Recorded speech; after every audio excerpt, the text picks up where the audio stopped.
Turns out he's a major cinephile. They don't watch enough movies. It's a very simple formula. And here we go. Before we get into the meat of this podcast episode, all about movies and such, a side note. Instead of apologizing for being inconsistent with these this season, this year, I'm just going to post them when I can and go from there. Not having a true time until in season is always tough, but just in general. Maybe a movie will inspire me to record one more often than not. Or just hopefully I'll get back to the grind on these. That and all the weight loss. All of these hopefully getting back to the 2020 numbers of frequent posting and a nice slim and trim Nick. Sidebar over. So now the fun begins. There have been some fun-filled things I've seen both in theaters and on streaming services. I'd say as of late, but shoot, it's been made a while. There have been some fun-filled things I've seen both in theaters and on streaming services of late, and late is an understatement, between Haunting in Venice, Blue Beetle, The Marvels, The Last Voyage of the Demeter, and even Expendables. But while I might play catch-up eventually on some or all of those, there's really only one movie I could talk about that I have to get in before this holiday season ends and we go to the next year. I feel like I have left, for the moment, the superhero genre behind and have delved further and further into horror. Not only on the podcast, but just watching overall, casually watching oldies and goodies like Jennifer's Body, the Ryan Reynolds Amityville Horror, and that newish A24 hand movie Talk to Me. But like I said, this season now can still be the season of screams with the brand new Eli Roth movie, Thanksgiving. There's not a lot of Thanksgiving movies overall. Go on, think about like any of them for a minute. Try to come up with the list. It might be a short list you can count on one hand. Pause the episode, think, and then come back. Welcome back. So what did you come up with? How many did you come up with overall? That Charlie Brown Thanksgiving, maybe those first Harry Potters count with seasonal scenes in them. The first Tobey Maguire Spider-Man, of course. And that's it? That's all I got. Besides this 2023 entry into things with Thanksgiving, where Thanksgiving takes place in the movie. Thanksgiving comes into seasonal slashers the same way that Violent Night came in last holiday season to bring some seasonal gore into things. One is a somehow more festive and violent Die Hard. This, however, is a festive seasonal version of sort of a hybrid of Scream and I Know What You Did Last Summer. Thanksgiving is an untapped movie market overall besides Spider-Man, so why not make a slasher and keep spooky movies year-round?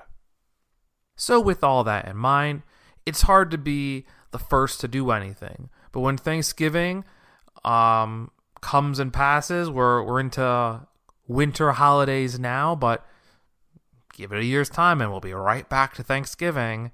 So, next year, reflect on your time watching Thanksgiving, the movie, and just think if this could become something that you do every Thanksgiving. Could it become a seasonal staple like an Elf, the Santa Claus, and Violent Night? Or should you not even take a no thank you helping with this movie?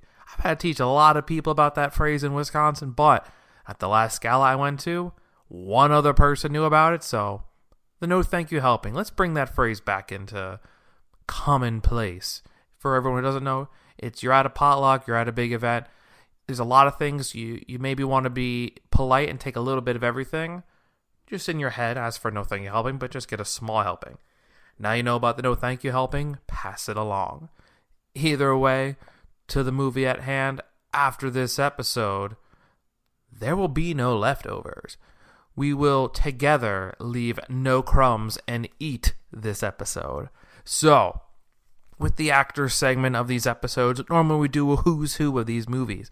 We go through all the actors, maybe find some fun, oh no way, we know this person from this movie or show. But this is one of those rare ones where, and I've mentioned this maybe once or twice before, some movies come along where I'm pretty unfamiliar with just about everyone in the movie. Is not a bad thing at all. Sometimes that's just more fun where you can get lost into the movie and enjoy it, not always saying in your head, that's that person from that thing, and getting a bit more distant from the movie plot and the universe. Not saying Thanksgiving is a shared universe with anything yet. I feel like everything's a shared universe. Now, this was one of those ones where I saw multiple people and wondered, do I know them from somewhere? The answer was pretty much always no. No, I do not. Who are people you might know? Well, if you watch Suits, I do not, outside of an occasional TikTok clip. Not sure how I got on that side of things. Rick Hoffman, if you're a Suitser, will be instantly recognizable, albeit with a goofy mustache here. Speaking of TikTok, one of the earlier celebs, I assume I, like everyone of my age group, started around COVID. I guess some people got the jump, and lo and behold, it clearly worked out financially. But one of the earlier celebs to jump on TikTok, Addison Rae, ended up in this movie as well. I think she's in the She's All That, He's All That remake. I never know which one's which. But I don't think her version did super well. I think she got more of a chance here to do a little bit more with the role than just kind of be a more exaggerated part of herself. I've only seen same thing clips on TikTok, go figure, and it looks to be the He's All, She's All That remake not doing anything crazy. But lastly, probably the biggest draw in this movie has to be Patrick Dempsey. I know you will all know him, I sure don't, from Grey's Anatomy as McDreamy, sitcoms, rom-coms, procedurals. I don't even know what you call this, like daytime television, whatever Dallas is. This is it's another Dallas. Soap opera. Soap opera is what we call these. Not my thing, except for maybe Empire. Empire is just a soap I can get down with. But I only really know him from probably the more, if not the most obtuse Scream movie in Scream 3. The one with the Hollywood angle and some strange, air quotes, supernatural elements to boot. But he was good in it. And, that gave Sydney a love interest. So you have to like that. Sadly, we've been missing him since that movie. Even if he's been teased in the fifth one. That movie could be in shambles now with all the actor jumbling around. Not that we could not end with the sixth one. I looked it up recently, watched it again, and thought, if this was the end, would it work? And it does. I do love that franchise, so it'd be sad to see it all end there. That, and of course, the never culminated season 3 of the first story of Scream. I think that was the VH1 one. I think the MTV was the one with Keke Palmer. I loved them all. Loved Scream as a concept, as all of it, but a couple left on the table things for the movie and the TV show stories. But all you have to really know is this. Everyone known by you or I, new to acting or veteran, they all play their parts well. But the real question now that the appetizers are out there, is this a good movie that you should watch? That's the question we always should ask ourselves. Well, let's dive into this feast or famine of a film.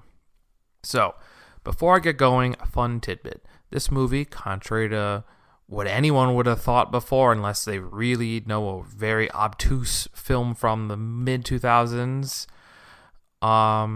this movie just didn't come out of the thin air as a random genre fair slasher film with a seasonal backdrop. A movie I've heard about many times, never felt the need to see it. Maybe it's fine, I just never came across my plate. Grindhouse, a double feature thing that apparently just has a lot of fictitious movie trailers littered through it. And this is now the third of those to be made into a movie, including the strange, more violent Spy Kids spinoff with Daniel Trejo, Machete. So how about that? If you watch the initial old 2007 fake trailer first, thankfully I did not, you might have had some kills and some plot points, not all, but definitely some, spoiled. Fun fact and a warning to not go looking into it all, if you've made it this far without it, before watching the full feature film. watch it and maybe get a fun little, oh, I remember that from the movie, as opposed to seeing the old trailer, and you will lose a lot of surprises along the way. Also, it should be said, while it's not as recent now, still some pretty major spoiler warnings from here on out for a movie that's not so long in the tooth. It's a fairly new movie, so please go watch it first and come listen after. We'll do another little pause in case you want to pause the episode and come on back. So with the trailer for the actual movie, you can watch that, right? That's fine. And that gave us all the interesting idea of a masked killer like a Scream, and even though it wasn't a true mask, the rain slicker from I Know What You Did Last Summer kind of works too. It sounds great. Who wouldn't say, that? There's so many bad slashers out there, so it's nice when there's one that seems to be a little bigger budget and not like a Supernatural, a Haunting, or another possessed doll child. What was that one? I don't know if it's Clarence or something with the girl with the little bear that we've now seen. And okay. So many possession things, so many movies out there like that. There's not a lot of true random guy running around whodunit slasher kind of movies. So it's great that this felt kind of like that. But the question was how we were going to get to this Thanksgiving version of that world as a setup, right? How does it make sense? And I didn't see it coming. I guess I should have. Black Friday. So there is a Bruce Campbell zombie-esque movie that I have yet to see kind of about that day, and who knows, one day I'm sure I'll watch it, because why not? That's my personality now, is spooky, spooky, spooky. But this movie starts like kind of right after the meal, or right after the start of the Thanksgiving meal, I guess, and it goes right into the busiest shopping day of the year following this holiday, mostly about food and family fun. So we only really see a bit of Thanksgiving to start in the film Thanksgiving. But that kickoff of Black Friday existing and a travesty from it is how we get to the scary seasonal fun and premise of a pilgrim masked man hunting people. There's always got to be a motive for these mass serial killers, especially when they're just a regular person, like we said, no possessions or magic. And when we do find that answer for the killer or killers, it in theory should make sense. In the good ones, it makes sense. But it all stems from one very specific event in this movie taking place, and it's on this Black Friday in question. And this Thanksgiving movie could have taken place technically in any state, but it works with the air quote history backdrop loose in this movie that screams Bahstahn. The Bahstahn dialects and accents are tremendous and always bring me joy to hear. As a fellow Mass boy myself, working 4 whole years in that state, it's one of my many home away from homes. But to fellow podcaster and host of The Good, the Bad, and the Watchable, and friend to me and hopefully to the show, eat your heart out, Rojas. So this movie actually starts at the end of Turkey Day and kicks off just hours before the other big holidays of the time, Black Friday. Now, I am more partial to Cyber Monday as a big online shopper, but that's just me. I assume, honestly, that's probably a lot of people. So this particular Black Friday has our main cast of teens, one of those movies with just a bunch of fun, stereotypical teens, our McDreamy sheriff, and the whole town really coming to a Walmart-like store for an amazing free waffle iron promotion. Ooh, what a treat. I feel like all these movies have some sort of copyright-safe, non-infringing version of a Walmart. Never a Target knockoff somehow. Always they go for the Walmarts, the Kmarts, something with a Mart, honestly, always in the name. Things are pretty crazy with how much people want this waffle iron, and it must be the best thing ever. And I mean, really the best thing ever, this movie, just all the different Bahstahn accents flying around. It made me think I was watching The Town, Good Will Hunting, or The Departed, or I was just back in Amherst, Massachusetts. Having only been to a Black Friday, a true one, once. It was in a mall, and maybe we were in that part of it for a bit, but really it was just to see the cinematic masterpiece Toy Story 2. not at a Marcus Theater like you would expect from this Midwest man, but instead a AMC from the homeland, me and Tommy DeVito, Jersey Boys and all that. I've never had like the experience of what this movie has, but we've all seen those news clips of the crazier Black Fridays, and this is obviously one of those to a exaggerated level. Things are crazy for 2 security guards and 1 sheriff to deal with, but things come to a head when our fun and spunky group of teens, they kind of sneak in and they're showing off their waffle irons. Ooh, big deal. Like I Know What You Did in Last Summer, looking for the parallels as always. This is very much a oopsie daisy from a group of friends getting punished a year later. That movie just was and I think we forget this, of the patriotic 4th of July based serial killer. We really do forget that first one is technically a 4th of July movie, not unlike A Miracle or I guess there's 2 things, I guess there's 2 4th of July movies and then that's it probably. Oh, I don't know, like The Patriot. It's The Patriot, you could say.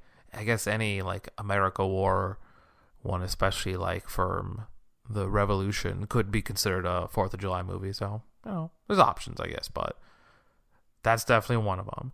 Crazy how this movie also starts a smidgen. It starts out like at least to Krampus. It shows the wild side of these holidays, and that for sure, and this too, both kind of show the downside of aggressive capitalism in these holidays that are sort of based in capitalism being important. And things do go wrong when this over capitalisms, with things happening in this movie that really would shock you for the first hits of violence and gore. Like one guy gets trampled to death, and I feel like that's sort of the one that you kind of think you'd see. One guy gets pushed into a broken door, sliding door, shard of glass, and his jugular gets cut. Kind of just like things just keep happening. And the last one was like one of the nice wives we met at the Thanksgiving before we get to Black Friday, gets like run over by some carts, and her hair gets caught in the wheel, and she gets someone scalped by one and just bleeding out. Like a star pitcher's trying to help someone, and his arm gets like trampled and broken pretty bad. It's like a much tamer but somehow more gory Hunger Games, having just seen that prequel too. I cannot explain how much of an aggressive start this movie has for an inciting incident. It feels like with how much tragedy is being shown, it goes by so quick, and some things just happen so nonchalantly. This movie was going a mile a minute, and you couldn't take a breath. You could barely put down some cookie dough bites or pretzel bites. Like, this really sets the tone for the gore and dark humor you're in for with this festive film. But to the next Thanksgiving and Black Friday, more importantly, we time jump about a year later, clear outrage from the town for the store doing another Black Friday sale. I mean, yeah, it's good. There's more than 2 security guards. That's a good start. And while things up to this point feel more like a fall-themed Know What You Did Last Summer, we're just going to call it Last Summer because, gosh, what a mouthful that title is. After this, the small town vibe in Thanksgiving will always feel more like Last Summer. The phone cyberbullying feels more Scream adjacent, an entire franchise based on using phones. Gosh, Scream 7 really got thrown into disarray of late, didn't it? I did not realize those leads were only on 2 picture deals, but either way, there's so much more around it that we are not going to get into here. Hey, there's always a chance that Patrick Dempsey coming to the slashers again can make us come back and be a big part of that movie after being a big part of this one. All that, but look, this movie is just another slasher that's hopefully fun and unique enough like those were, like he done in the past. This one, instead of in California where his movie took place, just smack dab in the middle of Bahstahn. So, we revisit this right mart after things were kind of making it a bit of a wrong mart after last year. And wouldn't you know it, this Wrong Mart is having another Black Friday sale, and some real fatalities happened there just a year ago. And this wouldn't be Scream adjacent, especially more the Scream TV series, especially the Lakewood stuff, without some vague social media. Kind of bullying and vague foreshadowing. That's sort of how those, especially the Scream TV series, kind of would tease stuff. And I thought it did in social media, honestly, in a pretty good way. But our group here of moderately at best fleshed out teens get some John Carver, who's based in history as the name of a guy, Insta posting. This is this universe's franchise's Ghostface, is the John Carver mask, and we'll see if that continues from here. But like I said, it's interesting that it's based on a real person's image this time and likeness, not necessarily mannerisms, of course. I don't know, but I don't think that's how the real guy was existing. And it's a kind of an interesting design. I kind of like it. It's similar to a Guy Fawkes thing going on, like in V for Vendetta. Do you think, though, a question for the audience to ponder, rhetorical, I mean, you can always respond if you want in socials in some way, but do you think every movie TikToker Addison Rae will be in will have some tie to social media being a clear part of it? This and the All That remake both have had that. I mean, it makes sense, but I feel like in this movie she plays into it in a fun way. I wonder if she'll eventually have to have that, not comparing them yet, but if she'll eventually need that Zac Efron like break away from that side of things to go into more acting, serious stuff, if that's what she wants to do. Nobody knows, but Zac Efron got away from the Disney world and has clearly been blossoming out there, and who knows what she'll come up with. Now, if you know my initial guess rules with these, and honestly, Scream 5 kind of played into it a little bit. When the cast has a fair amount of unknown young people, if there is a famous one, you assume one of two things. Either they're going to die early on, or they will be the killer. Jack Quaid in Scream 5, obviously, at the time, especially with the boys around, he'd been in that first Hunger Games. Not that a lot of people remember that. I bet they do now. It was kind of, you knew Jack Quaid was one of those two things, and turned out to be the killer instead of like Scream 1, where the most name brand person was the first person to die.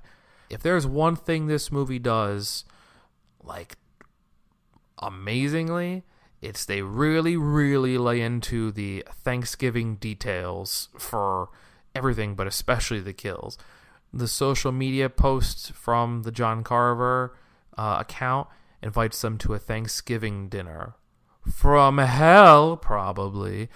The blame is placed on these teens and others around the town for participating in this travesty, kind of like a town tragedy. It's not like a hidden secret, though, like last summer. Right? This happened. I'm sure people are aware that they had some inciting incidents to make this thing happen.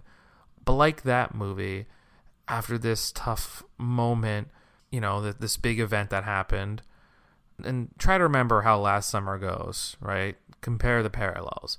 The final girl heir apparent for the franchise.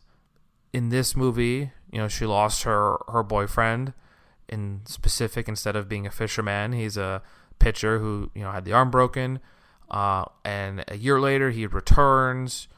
And he thinks, oh, maybe, I can pick things up. I had to take some time for me. And now she's dating the square of a dude who she used to be hella disinterested in.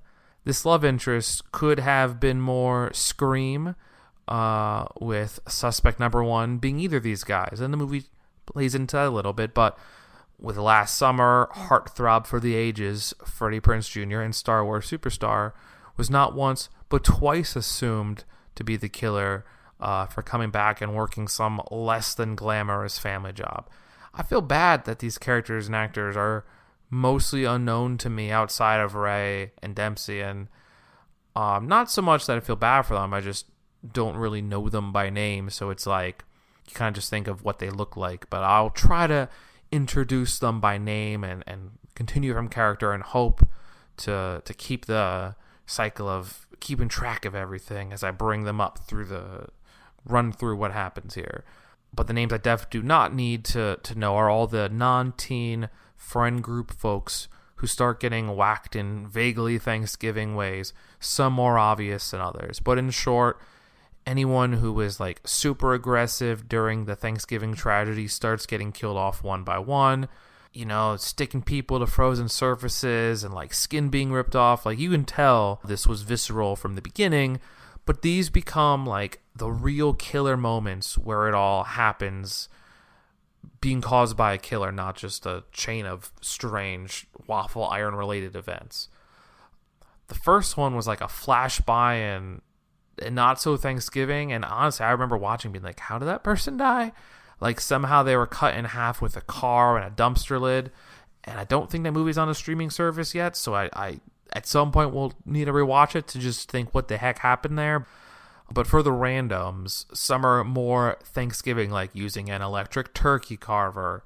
Some are taken directly from that fake trailer from the Grindhouse movie on the beheading of a mascot turkey at a Thanksgiving parade, which feels festive for a holiday that has a staple of eating turkeys. I've never had to prepare an entire turkey by myself, so I assume that's part of it, but can't say I know. I would like to think that the dad and Right Mart owner was never a suspect, but it's funny that Suits actor Rick Hoffman is once again another business mogul who something boardroom cutthroat led him to, in this movie, be a local business tycoon with just a mustache now and a different name of Thomas Wright for Right Mart.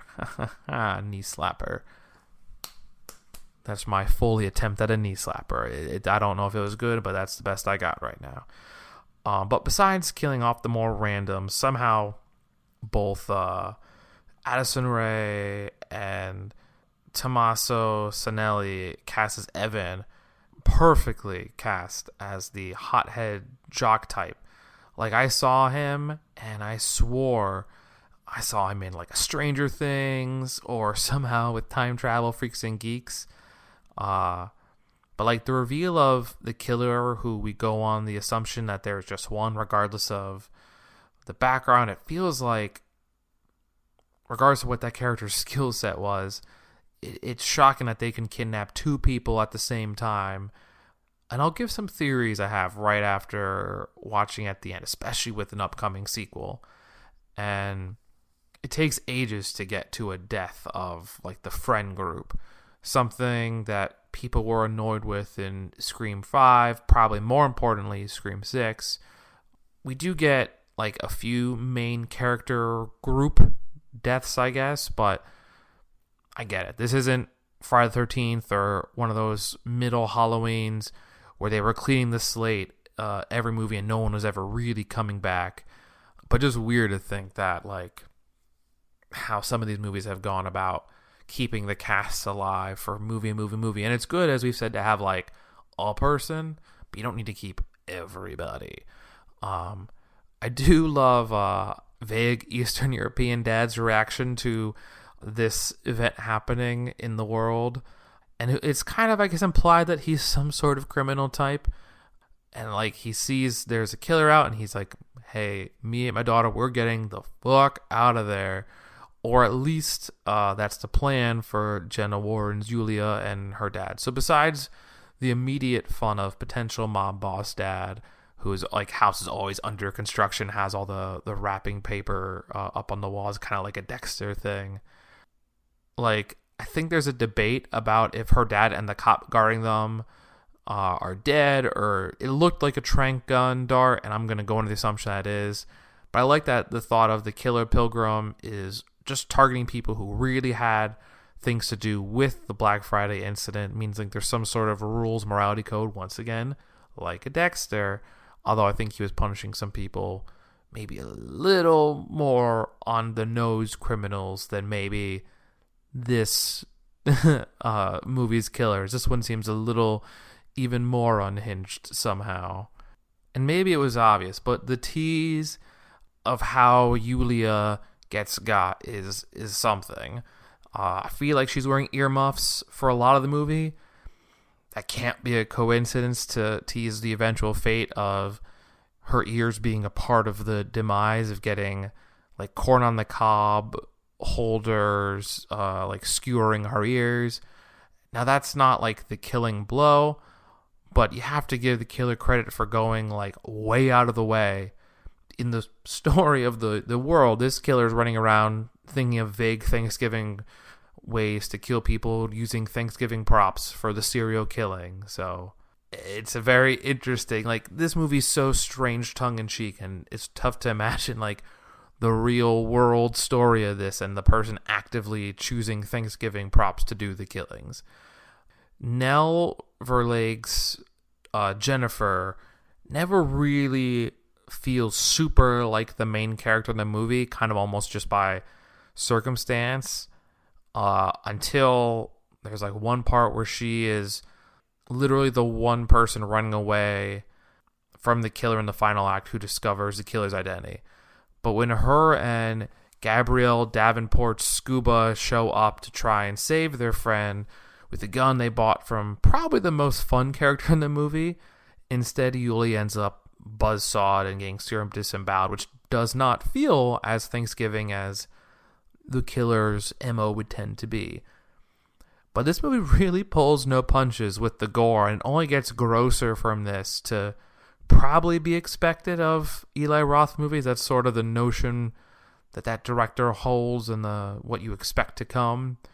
At times, not this part, but at other times, this movie could easily feel too gross for people to not make it a holiday staple of a day that has food as a big part to it. Maybe just watch this movie around the season, not on the big day itself. I definitely had like 2 days before when I saw this in theaters. But before we get to the true main course of this tale, have to give props to Joe Delfin, who is not an actor I knew of, but in this role of McCarty, who with his limited screen time screams the most fun Massachusetts Bahstahn guy there is. He's only missing like a Wes Welker jersey or something like that. His quirky nature and just fun personality makes him easily the most memorable character in a movie, somehow minus what Patrick Dempsey brings. Not making the movie unwatchable, but it is a bit odd how you don't super seem to care about these characters, minus like the fourth wall break of wondering if the actor Addison Rae, not necessarily her character, will be alive at the end. The ability for assuming this killer abducted 2 people is something, but how about one killer abducting 4 people, albeit in the chaos of a public murder, multi-murder accidental, and like smoke bombs, military grade looking things all over the place. Like all of that at a public parade, I still really believe there has to be more than one killer. And with the sequel, I really think there is one. But I think that person already existed. We've met them in the movie, still alive, kind of living in the shadows, waiting for the sequel story to take their place. But shocked that one person can be thought to even abduct 4 people in public is, I think, unbelievable. So once again, this next scene, direct from the fake trailer, cooking someone alive is not something that's a little too body horror for me. Pretty fucking gross. A couple swears in this episode. Jeezy Pates, Nick. Now, preceding that, easily one of the best chase scenes in the movie. The most tension, wandering around this house and hiding and finding like other dead bodies, like shoot this stepmother who had no business having this cool of a chase scene. And she even has a moment where she almost gets the dub, almost emoting on him, Fortnite, but actually like getting caught at the end. And like I said, things get kind of gross here. She gets cooked alive and like served to her husband and stepdaughter and some friends. Like, thankfully there's no cannibalism, but super, super gross.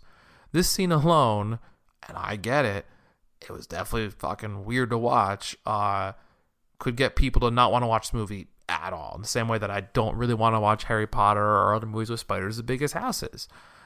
And this also had another thing where someone, I think she was like half dead in the fridge. Maybe it was one of the cheerleaders from the other school. Gets like a wine cork to the neck. And like their neck fills up a glass with its blood. And then remember, like, the wine cork thing was in the Scream TV show too, but not like vague cannibal thoughts. I knew, or really, really thought, how could I not be confident that this movie Thanksgiving was not going to have cannibalism? Like, thankfully I was right. This isn't The Walking Dead, the show, or the good video game from Telltale. Not this new game that rumor has it is quite not good. I might still buy it because I'm a sucker for Walking Dead. But like I said, shocking that we even got that close to cannibalism. But thankfully we veered away from that and pretty quickly got into poetic justice. That feels more my vibe, and hopefully most people's vibes of serial killer slasher fictitious films. But the poetic justice starts coming here with moments of like the initial live streamer of the Thanksgiving Fatality Fest, and Evan gets his head meat tenderized to death on, would you believe it, a live stream of his own. So things are looking pretty grim, right? For our group, you think, oh, okay, this could easily be a one and done Thanksgiving movie. There was no, at the time, predetermined sequel that was coming. So they could have easily been a, what is it they always say in Scream? This could be Reservoir Dogs by the end of it, right? But it wasn't. Our final girl, Jessica, finally flaps her wings, getting out of like her binds with a ring that has like a knife in it, thanks to, once again, should be Bostonian icon of the movie, McCarty. After a long chase scene that's not as good as one in the house, Sheriff Newsom, or Sheriff McDreamy, is found injured AF, and her baseball boyfriend with the broken arm looks to be the killer with a mask on, which, let's be real. We've seen this killer. Her boyfriend is a short king with a injured wrist arm, which precedes like a javelin type throw scene from the killer. So you'd be shocked if he was the killer. And this killer has, once again, great planning, Thanksgiving references for days, and some sort of tech skill set to go with the killing, physical, imposing skill. So you think, once again, well, who could it be? Well, in the same way where Nev Campbell thought that this detective, played by Patrick Dempsey in Scream 3, was the killer with some clues figured out, he was not. Scream always does a good job in the early ones, especially, of keeping you guessing. In this movie, Patrick Dempsey is discovered to actually be the killer by giving those same vague ideas about how killers make mistakes.